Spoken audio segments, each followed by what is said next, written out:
రామాయణమే రామాయణాన్ని చారిత్రకంగా తప్పు అని చెప్తుంది. రామాయణంలో చెప్పబడిన దేశాలు ప్రాంతాల పేర్లన్నీ క్రీస్తు పూర్వం 1000 నుండి క్రీస్తు పూర్వం 100 మధ్య ఏర్పడినవే. అందుకే నిజాయితీ గల ఎందరో శాస్త్రవేత్తలు రామాయణాన్ని క్రీస్తు పూర్వం 300 నుండి క్రీస్తు పూర్వం 200 మధ్యలో రాశారని తేల్చి చెప్పేశారు. ఇప్పుడు రామాయణంలోని ప్రాంతాల్ని దేశాల్ని ఒకసారి పరిశీలిద్దాం.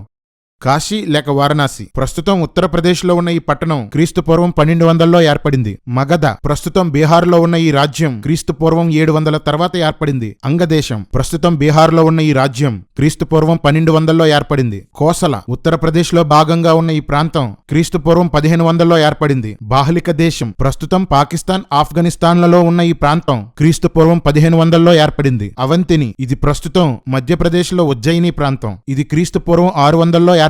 కేరళ క్రీస్తు పూర్వం 300లో చేరులు తమిళనాడు చుట్టుపక్కల ప్రాంతాల్ని పాలించారు. వారి పేరును బట్టి తమ రాజ్యానికి కేరళ అని పేరు వచ్చింది. పాండ్య క్రీస్తు పూర్వం 500కి చెందిన గంగపాండ్య అనే వ్యక్తి వంశానికి చెందిన శివతుంగన తమిళనాడులో క్రీస్తు పూర్వం 300లో పాండ్య రాజ్యాన్ని స్థాపించాడు. చోళులు క్రీస్తు పూర్వం 300లో కూనాలన రాజు తమ వంశ పేరును బట్టి తమిళనాడులో చోళ రాజ్యాన్ని స్థాపిస్తే తర్వాతి కాలంలో రాజేంద్ర చోళుడు, రాజరాజ చోళుడు దీన్ని గొప్ప సామ్రాజ్యంగా చేశారు. ఆంధ్ర క్రీస్తు పూర్వం 300లో ఈ పేరు ఆంధ్రాకి వచ్చింది. ఉత్కల ప్రస్తుతం ఒడిశాగా పిలువబడుతున్న ఈ ప్రాంతం క్రీస్తు పూర్వం 400లో ఏర్పడింది. కాంబోజు ఇది ప్రస్తుతం పాకిస్తాన్, ఆఫ్ఘనిస్తాన్ ప్రాంతాల్లో ఉంది. ఈ రాజ్యం క్రీస్తు పూర్వం 1200లో స్థాపించబడింది. యవనుల దేశం అయోనియన్స్ అనగా గ్రీకు వారు. ఈ దేశం క్రీస్తు పూర్వం 600లో ప్రారంభమై క్రీస్తు పూర్వం 300కి భారతదేశం వరకు వ్యాపించింది. చీనా, పరమచీనా ఇది ప్రస్తుత చైనా. క్రీస్తు పూర్వం 300లో చీనా అనే రాజు దీన్ని పాలించాడు. ఇతని పేరును బట్టి దీనికి చైనా అనే పేరు వచ్చింది. శకులు ఇది ప్రస్తుత అజికిస్తాన్, ఉజ్బెకిస్తాన్. వీరు క్రీస్తు పూర్వం 1000లో రాజ్యాన్ని స్థాపించి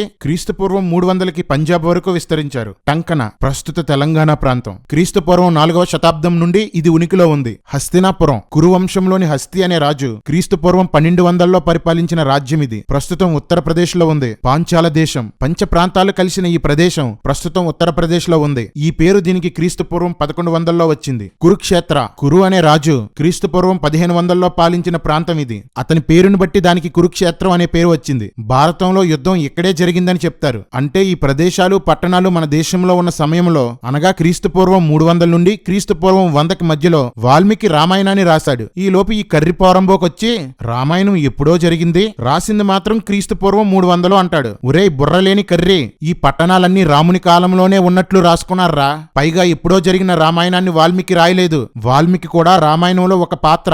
రాముని పిల్లలు వాల్మీకి దగ్గర పెరిగినట్లు వాల్మీకి రాసుకున్నాడు. కాబట్టి మూసుకొని కూర్చోరా కర్రెదవా.